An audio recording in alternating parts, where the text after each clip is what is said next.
Teotecnología.com presenta Teobytes, un podcast sobre el quehacer teológico en los tiempos de las redes informáticas. Teobytes. Al día de hoy, hemos experimentado un cambio en la manera de conectarnos a las personas. Yo pertenezco a una generación que disfruta de una buena conversación de mesa con café en mano, cara a cara.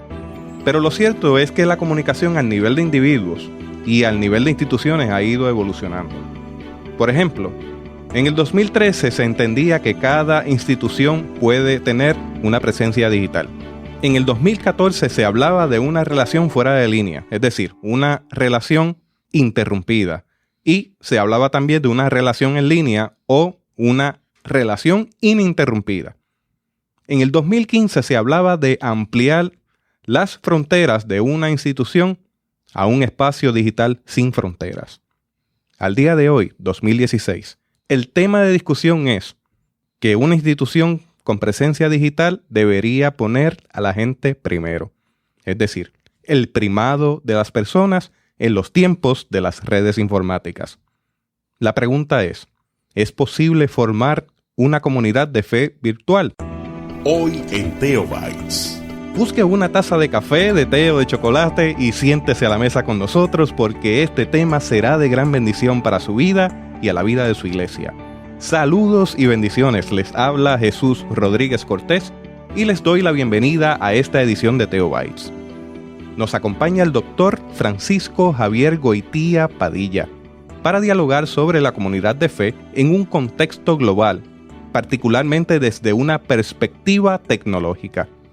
Francisco es ministro ordenado del Sínodo del Caribe de la Iglesia Evangélica Luterana en América. Ha ocupado múltiples posiciones al nivel local e internacional como pastor y profesor. Hoy día, Javier es el decano del Seminario Evangélico de Puerto Rico. También ha escrito libros sobre el tema de predicación, temas de teología, de historia y otros temas pertinentes. Javier posee una maestría en divinidad y una maestría en sagrada teología del Lutheran Theological Seminary en Filadelfia. Además, posee una maestría en teología y un doctorado del Lutheran School of Chicago. Pero sobre todas las cosas, Francisco ama al Señor y le sirve con amor, dedicación en toda encomienda que cae en sus manos. Goitía es consejero, amigo, hermano. Él es simple, genuino, una persona profunda y visionaria. Y no lo puedo olvidar, por supuesto. En Puerto Rico tenemos un pueblo que es el centro del mundo y se llama Caguas. Así que Goitía es criollo, es un cagüeño de pura cepa. Goitía, bienvenido a Teobytes. Muchas gracias, Jesús. Es un placer estar contigo en esta mañana. Como tú muy bien dices, yo soy del país de Caguas, un valle al centro de la isla, donde me crié y conocí el Evangelio. Así que soy de allá, del pueblo que junta campo y pueblo. Y estoy muy, muy contento de estar contigo en esta ocasión. Para mí es una felicidad inmensa tenerle aquí. Gracias. Goitía, ¿cómo ha ido percibiendo este fenómeno global del cambio en las tecnologías de información masiva? Pues mira, Jesús, yo creo que revisando mi propia biografía, me he dado cuenta que yo he estado de una manera muy privilegiada en el cambio de la tecnología en las pasadas décadas. Cuando yo entré a la universidad, entré a estudiar y recuerdo aquellos centros de cómputos donde hacíamos programas en tarjetas perforadas. Y yo fui de los estudiantes que perforó tarjetas en unas ponchadoras, ¿verdad? Como unas maquinillas que ponchaban tarjetas y usted hacía un programa de computadora y cada tarjeta era una instrucción. Entonces llenábamos nuestra tarjeta, 50, 100, 150 tarjetas, y se la dábamos a un programador en un salón muy oscuro y muy solitario. Él tomaba esas tarjetas y las entraba en una computadora gigante y nosotros regresábamos al otro día, a veces a 2 días, y recibíamos la misma tarjeta con unos papeles que decían todos nuestros errores. Y seguía el proceso de depuración hasta que los programas se hacían perfectos y funcionaban, ¿verdad?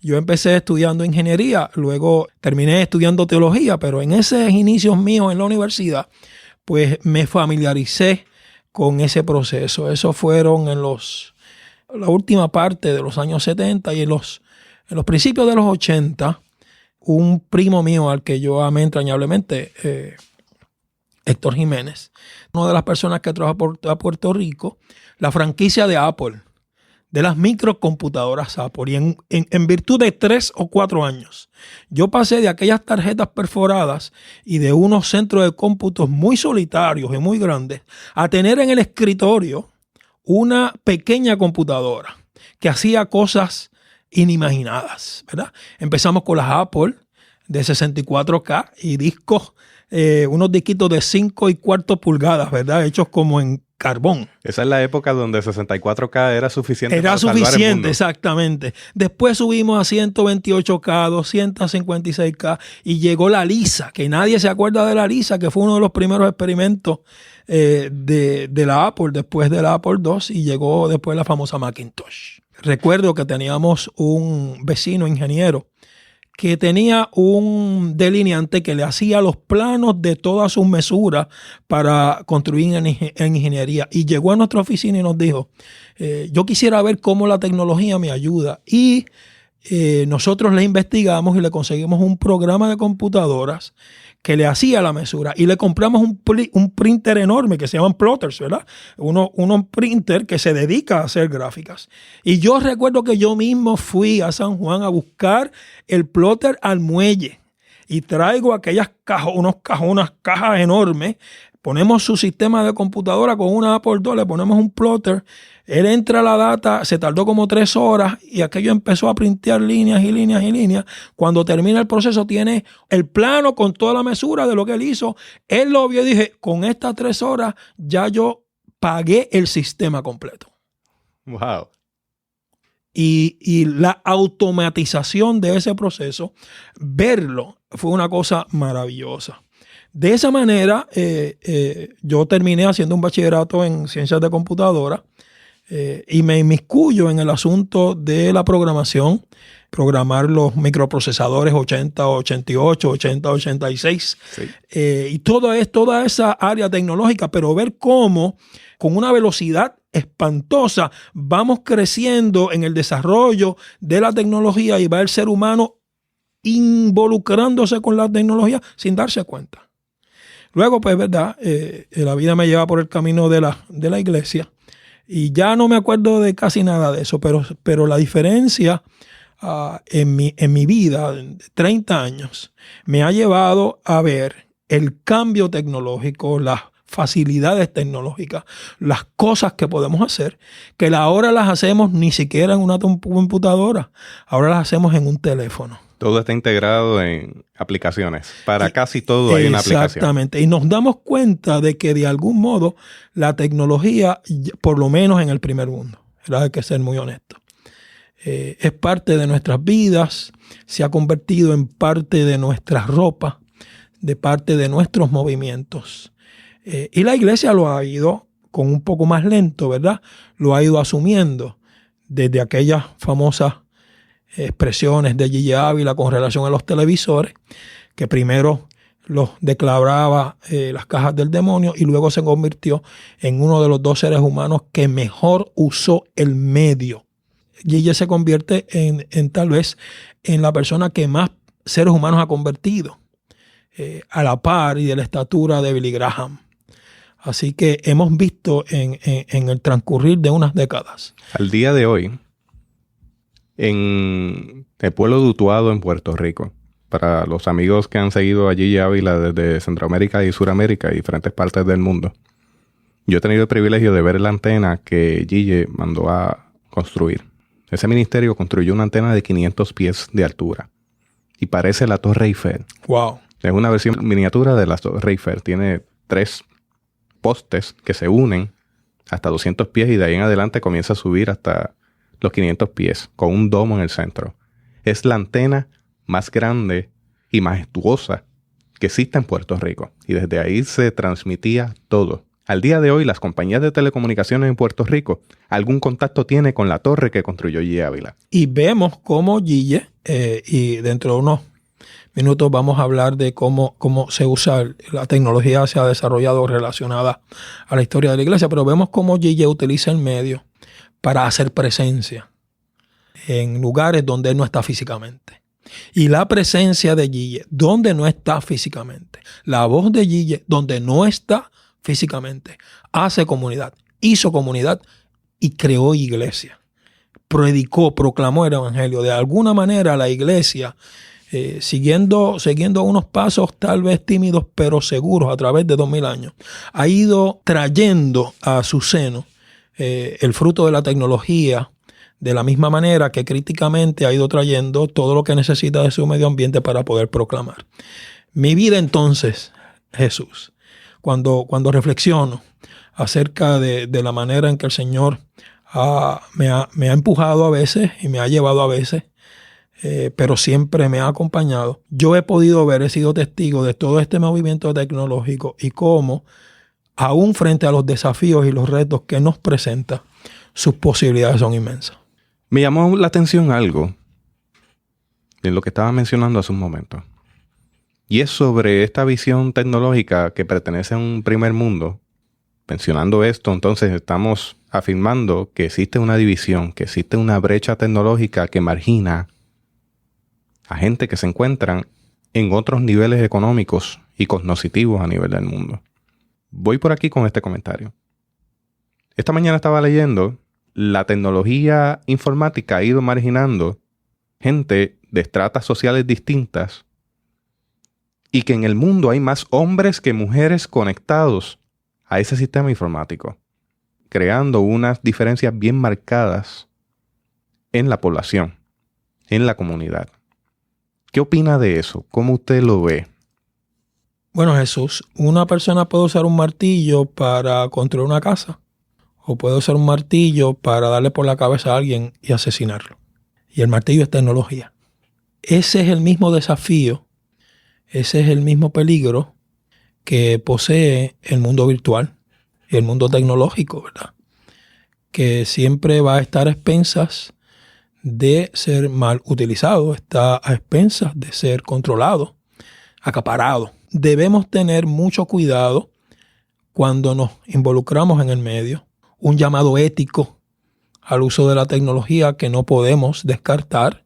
Y hay privilegios, no podemos negarlo. Ahora, eso no quiere decir que el medio no sirva incluso para hacerle accesible a personas en lugares muy distantes, a personas que no tienen medios, en este caso que estamos hablando del evangelio y en el caso del mundo secular, la información necesaria para vivir con dignidad. Porque a diferencia de otros medios tecnológicos y de otras construcciones y máquinas que hemos hecho en el pasado, una de las cualidades que posee el medio virtual es que no hay frontera. No hay ni siquiera frontera física. Así que la accesibilidad es cuestión de que podamos como seres humanos tener la visión, el empeño y la voluntad de hacerlo accesible en vez de acapararlo. Y eso es importante establecerlo desde ya como un punto de que Javier y yo reconocemos que los sistemas de información, la tecnología de sistemas de información son la plataforma de los poderes dominantes, el poder económico. Sí. Sin embargo, podemos entender también que en esa plataforma puede haber una manifestación de poder subalterno. Puede haber una construcción, puede haber un texto público. Lo que quiero decir con esto es que puede haber una manera de utilizar en el medio que sea favorecedora a los menos que tienen acceso a los más vulnerables del planeta.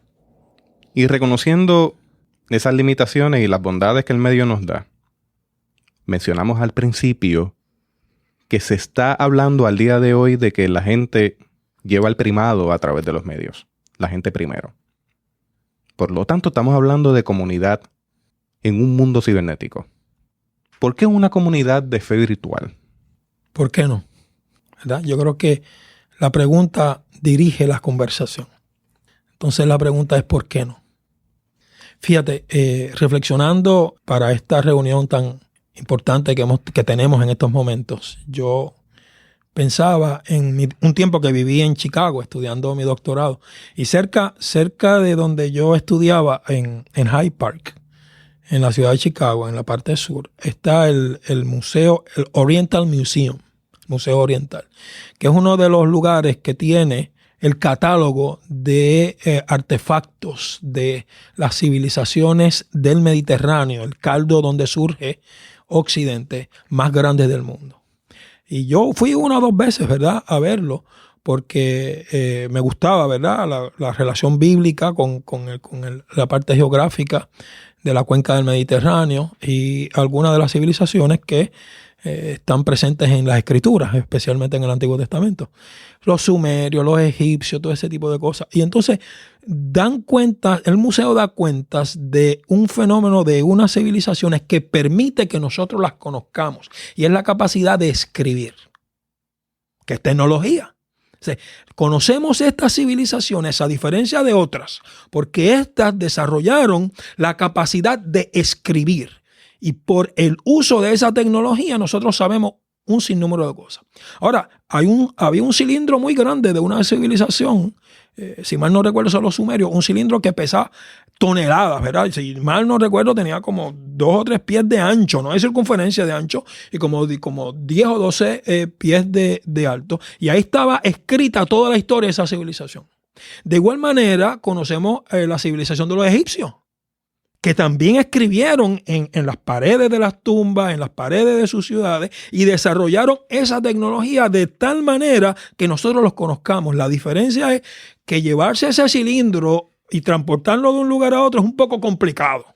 De la misma manera que llevar las paredes de las pirámides para otro lugar. Una de las contribuciones maravillosas de Israel a la civilización de Occidente no es solo que escribe de tal manera un lenguaje que es reconocible aún hoy día, sino que lo escribe y lo puede transportar, lo escribe en rollos. Eso es un adelanto tecnológico. Lo que había dentro del arca era el rollo de la ley. Y eso es un adelanto tecnológico. Eso le permite a Israel moverse, salir de Egipto, ir por el desierto, llegar a la tierra prometida, ir de un lugar a otro con este nuevo medio tecnológico que luego utiliza San Pablo, ahora en griego, para estar presente sin estar presente físicamente a través de sus cartas.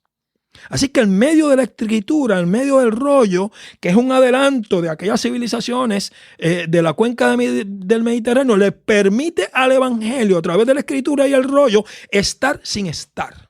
Y Pablo está en Filipo, y Pablo está en Corinto, y Pablo está en Galacia. Y cuando la comunidad lee la carta, toda la comunidad está alrededor de la carta, la palabra se está proclamando y Pablo no está físicamente. Así que la historia misma del evangelio nos provee unas claves, pienso yo eso, para atrapar cómo la palabra es más que nuestras limitaciones. Podemos brincar entonces, por ejemplo, a la Reforma Protestante. ¿Y qué fue lo que permitió entonces a Lutero ir más allá de los procesos de penitencia y de la iglesia como se conocía a ese tiempo? No fue el desarrollo de la imprenta, la capacidad del ser humano de pasar de esos rollos a un medio nuevo, de modo que personas conocieran ya no por un lenguaje simplemente de un idioma, sino por arte, por gráficas, y de esa manera hacer presente algo que no está presente.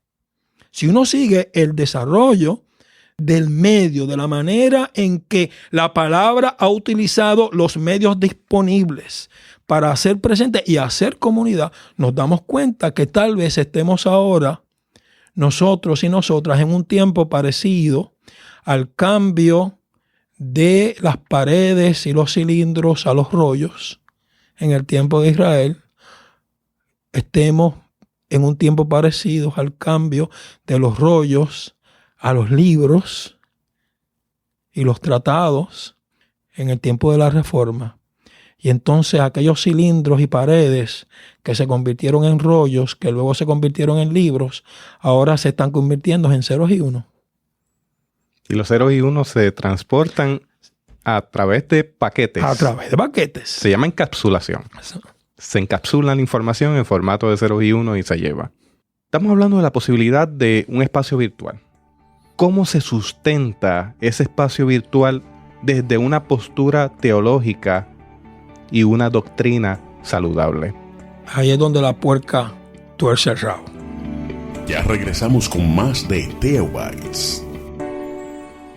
Le recuerdo que si usted desea escuchar este o cualquier otro podcast desde la comodidad de su equipo móvil, puede utilizar la aplicación Podcast en iPhone o instalar una aplicación que se llama Stitcher en Android. Una vez usted abra la aplicación, escriba en el buscador la palabra Teobytes para encontrar nuestro podcast. Presione el botón de suscribir para recibir notificaciones de cada nuevo episodio. Si le gustó la entrevista, le pedimos con mucha humildad que nos deje su comentario o pregunta junto a una evaluación a través de la aplicación. También puede visitar nuestra página de internet para este podcast, que es www.teobytes.com. Allí encontrará información relevante para su ministerio como pastor o pastora y líder de comunidad. Estás escuchando Teobytes.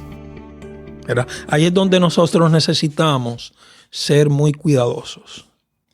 Porque yo creo que este movimiento que yo he compartido contigo, que yo imagino que no soy el primero que me doy cuenta, pero que apunta a una manera en que el evangelio ha empujado a la iglesia, a la manera en que la palabra de Dios ha empujado comunidades, ¿verdad? Para incluir a nuestros hermanos en el Antiguo Testamento, nos provoca sustentar lo que vemos como posibilidad. Entonces yo quisiera leerte, ¿verdad? Un pedacito del Evangelio de Juan. Dice, en el principio era el verbo, y el verbo era con Dios, y el verbo era Dios. Dice el Evangelio de Juan que Dios estaba en el principio mismo con Dios. Cuando no había nada, el verbo estaba allá. Y que la fuerza que crea es ese verbo. El verso 14 dice, y aquel verbo fue hecho carne y habitó entre nosotros.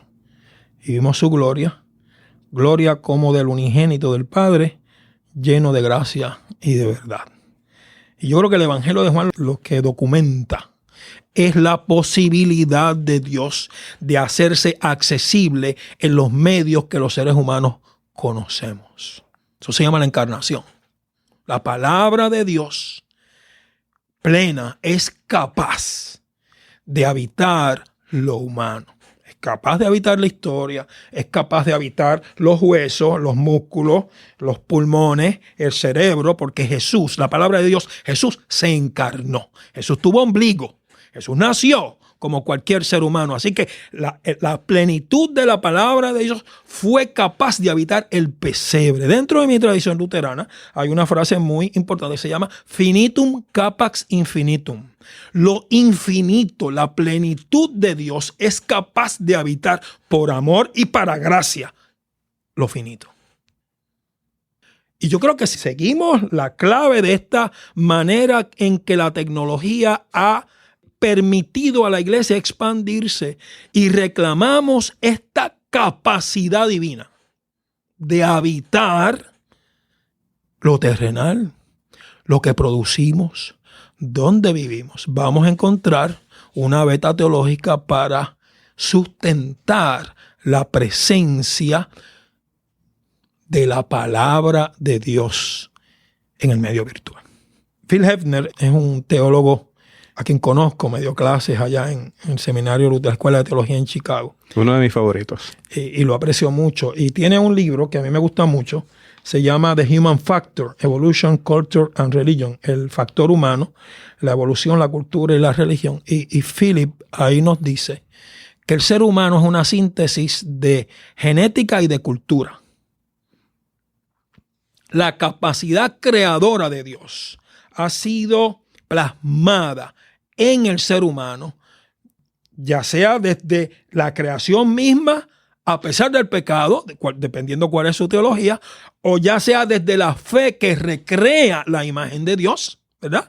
La fe de la cual nos asimos, el evangelio que nos rehace y nos dignifica, nos restaura aquella imagen de Dios que fue puesta en nosotros en el momento de la creación. Y Philip dice que esa capacidad humana hace que la tecnología sea una extensión de eso que poseemos. Y la tecnología entonces se convierte en el estirón humano para crear sociedad y comunidad. Estamos hablando de una extensión del espíritu. Podemos hablar de una dimensión espiritual, ¿verdad? Y Philip, en otro libro que se llama Tecnología y el devenir del ser humano, dice lo siguiente, estoy traduciendo. El devenir del ser humano es un proceso profundamente religioso y espiritual. No entiendo el devenir humano como algo que ha sucedido, sino como un proceso que siempre está sucediendo. Es decir, el ser humano no es el ser humano siempre de bien. El ser humano siempre está construyéndose y construyendo espacio. En este caso, para que la palabra lo habite. Y desde ese sentido, nosotros podemos ver la tecnología y el uso de la tecnología como una extensión del lugar donde se encarnó la palabra. Ciertamente hay muchos desafíos. El pecado habita también todos estos lugares. No estamos diciendo que no hay riesgos. El pecado es un poder personal, comunitario y estructural. Y vamos a tener que luchar para reclamar el espacio para el evangelio, como cualquier comunidad ha tenido que luchar para reclamar espacios de dignidad para el ser humano, para el evangelio. No soy ingenuo. Pero lo que quiero afirmar es la posibilidad de documentar un espacio virtual para la encarnación y la presencia de la palabra de Dios. Y yo creo que se puede amarrar algo que tenga pie y cabeza. En ese espacio virtual, ya hablamos desde una postura teológica y desde una doctrina saludable, entendiendo que estos medios pueden prestarse para cosas que pueden maldecir a una comunidad o para cosas que pueden bendecir a una comunidad. Así mismo. ¿Cómo se contextualizaría la misión de Dios en ese panorama desde la perspectiva de las redes informáticas? Yo creo que vivimos en tiempos de presencias y ausencias. Y ese espacio virtual al cual le hemos encontrado, estamos en proceso de encontrarle un fundamento teológico y eclesiológico, un fundamento para la vida y la presencia de la palabra y para la presencia de una comunidad de fe, es lo que quiero decir. Es un espacio de presencia y ausencia, de la misma manera que el espacio físico de nuestras congregaciones es un espacio de presencia y ausencia. Hay gente que tiene su cuerpo en la iglesia los domingos, pero no está. Todos los que hemos ido a la iglesia los domingos, si usted es un pastor o una pastora, un líder de la iglesia, usted sabe que hay hermanos y hermanas que está su cuerpo físico ahí, pero ellos no están. Y hay hermanos y hermanas en esa comunidad que viven en otros países, que viven lejos de ese lugar y están en esa comunidad. Son parte integral de esa comunidad. Así que el asunto no es presencia y ausencia de una manera dual, de una manera excluyente, diciendo que hay presencia en una comunidad física y hay ausencia en una comunidad virtual, ¿verdad? Yo creo que es un poquito más complicado que eso. La pregunta para contestarla, la que tú me haces ahora, es ¿cómo podemos afirmar la presencia de una comunidad en el medio virtual? Porque ¿cómo podemos afirmar la presencia de seres humanos en el medio virtual para hacer misión? ¿Cómo podemos afirmar presencia de un ser humano en el medio virtual, presencia de una comunidad de una manera que se parezca a lo que conocemos? Pues yo creo que ese es un desafío, pero yo me atrevo a lanzarme al ruedo y decir que sí, que la presencia virtual es una posibilidad de presencia existencial. Que la presencia virtual es una posibilidad de presencia tanto del ser humano pecador, limitado, egoísta, que siempre quiere salirse con la suya, como de ese mismo ser humano angustiado, enfermo, enferma, buscando respuestas a sus preguntas más dolorosas y más importantes, buscando alternativas de gracia y de evangelio que le provocan dignidad, y esa misma búsqueda está presente en el medio virtual. Pueden haber personas que vayan al medio virtual a entretenerse. Puede que haya personas, y hay personas que van al medio virtual a hacer cosas que no deben. Pero hay muchas personas que van al medio virtual, ya sea porque su lugar de trabajo o su experiencia de trabajo o su limitación geográfica le impide buscar una comunidad de otra manera, o porque es sospechoso o sospechosa de la institucionalidad de la iglesia y está encontrando alternativas y está involucrándose, metiéndose en ese medio de la misma manera que Pablo estaba presente en Filipo en la carta sin estar físicamente. Y a esas personas, a ellas es capaz de llegarle la palabra de Dios en 0 y 1. Yo creo que la aventura y la posibilidad superan por mucho las limitaciones y las excusas. Hacemos vida en comunidad, tanto comunidad física como una comunidad virtual. Dice la palabra del Señor en Romanos 12, 4 y 5. Pues así como cada uno de nosotros tiene un solo cuerpo, con muchos miembros, y no todos estos miembros desempeñan la misma función, también nosotros, siendo muchos, formamos un solo cuerpo en Cristo. Y cada miembro está unido a todos los demás. En el mundo digital esto es posible. Ahora, procuremos vivir con ética cristiana ese mundo digital. Hoy día yo quisiera que compartieran unas palabras finales con nosotros, a modo de comentarios finales y recomendaciones. Imagínese usted el pueblo de Israel entrando en el desierto, luego de haber visto una columna de fuego de noche y una columna de fuego de día.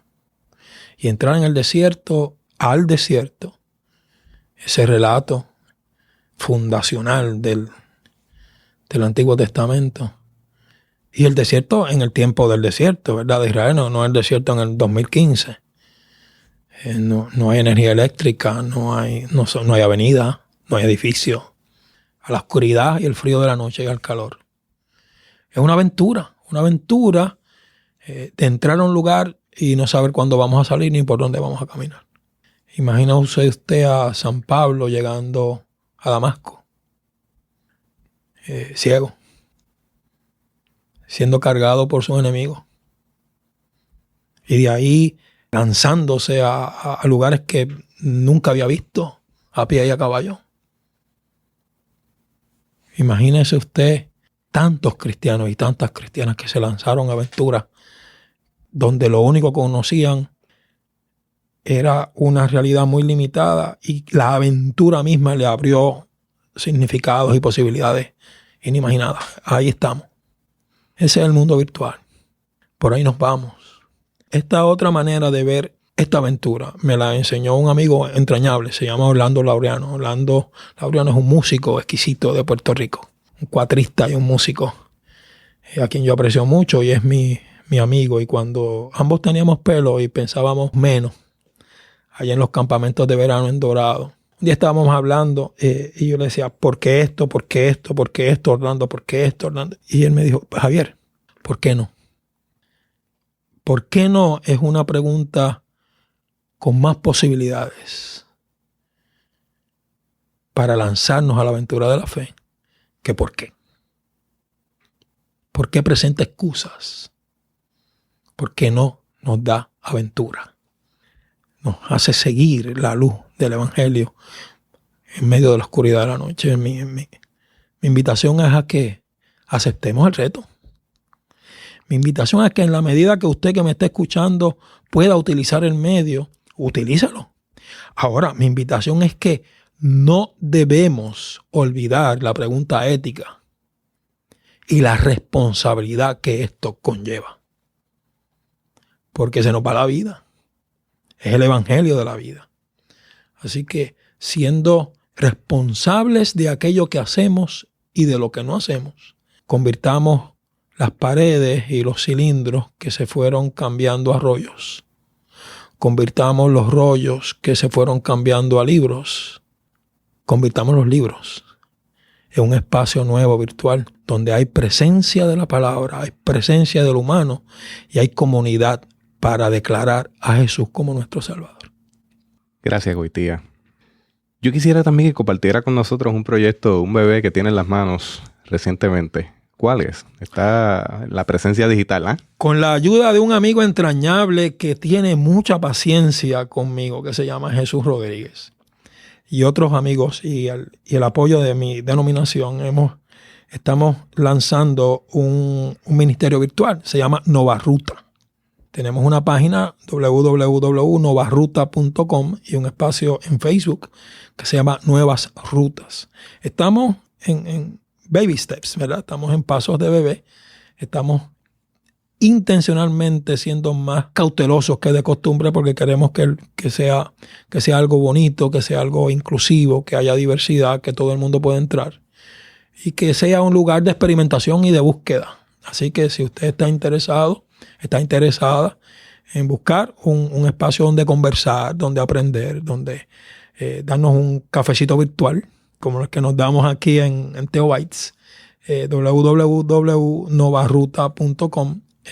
Repito, el espacio está en proceso de construcción, pero ya en 2 o 3 semanas debe estar visitable y podemos encontrar muchas cosas. Es para conversar. Yo creo que la palabra de Dios se encarna en nuestro medio mientras conversamos. La proclamación, la predicación no es otra cosa que la conversación de la palabra con nuestras vidas y cómo nuestras vidas responden a esa palabra primera que es la de Dios en Jesucristo. Así que están invitados a que nos visiten y siempre agradecido de esta oportunidad que tú me has dado esta tarde de forzarme a articular un poquito más claramente lo que pensamos acerca de esta aventura y tomo este espacio, Jesús, como ese trampolín muy intencional para seguir desarrollando esta manera de entender la iglesia, de entender la encarnación, de articular teológicamente lo que estamos haciendo, porque yo creo que es algo que debemos continuar desarrollando en el futuro. Esto ha sido un tema recurrente en mi vida y algo en lo que he insistido porque yo voy viendo cómo va creciendo las generaciones.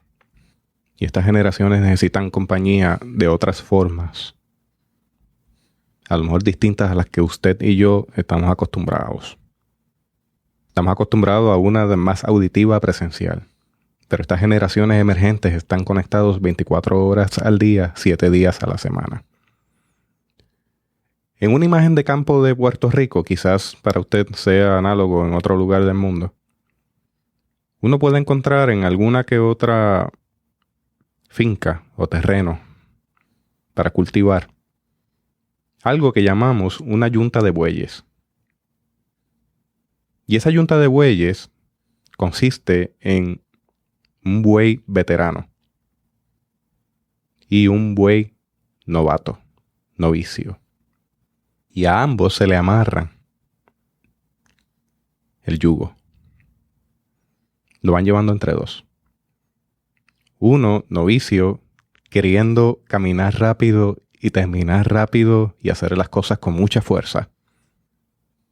Y otro que le acompaña al lado, al paso, diciéndole dónde debe acelerar, dónde debe detenerse un poco, cómo afincar, cómo poner el paso. Y esa es nuestra función con esta generación.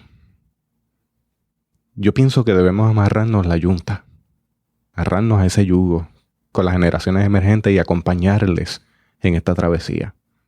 Con nuestra experiencia, con mucha paciencia, con el mayor de los amores y modelándole los valores del reino de Dios, paso a paso. Para que esta generación esté acompañada y segura y creciendo en la gracia de Dios. Amén. Goitía, si alguien quisiera contactarle por correo electrónico, ¿tiene algún correo electrónico? Sí, el correo electrónico del portal es mvivabox, mvivavox